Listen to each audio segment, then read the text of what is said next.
माननीय सदस्यगण, संसद के इस समावेश सत्र को संबोधित करते हुए मुझे अत्यंत खुशी हो रही है।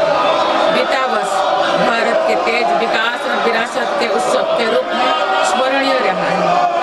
ये कालखंड अपने साथ अनेक प्रेरणाएं लेकर आया है। इस समय वंदे मातरम के 150 वर्ष होने पर पूरे देश में समारोह आयोजित हो रहा है। सभी देशवासी इस महान प्रेरणा के लिए ऋषि बंकिम चंद्र चट्टोपाध्याय जी को नमन कर रहे हैं। मैं आप सभी संसद सदस्यों को बधाई देती हूं कि इस पूर्ण अवसर पर संसद में विशेष चर्चा का आयोजन किया गया है।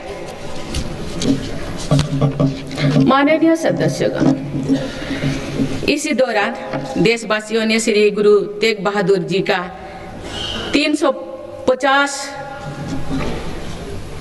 शहीद दिवस पर्व पूरी श्रद्धा के साथ मनाया। भगवान बिरसा मुंडा के 150 जन्म जयंती वर्ष के दौरान देश ने उन्हें श्रद्धांजलि दी और आदिवासी समाज के योगदान को याद किया।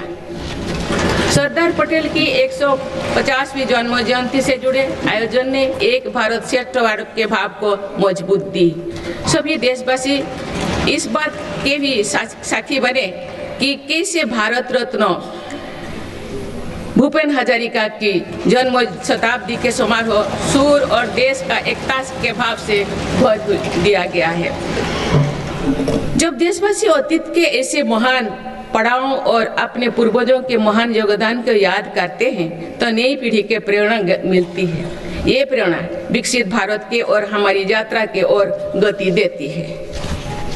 माननीय सदस्यगण, वर्ष 2026 के साथ ही हमारे देश इस सदी के दूसरी पड़ाव पर पहुंच गया है। भारत के लिए सदी के पहले 25 वर्षों का समापन अनेक सफलताओं, गौरवशाली उपलब्धियों और असाधारण अनुभवों के साथ हुआ है।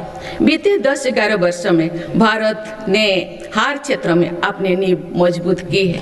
ये वर्ष 2047 तक विकसित भारत की तेज यात्रा का बहुत बड़ा आधार है।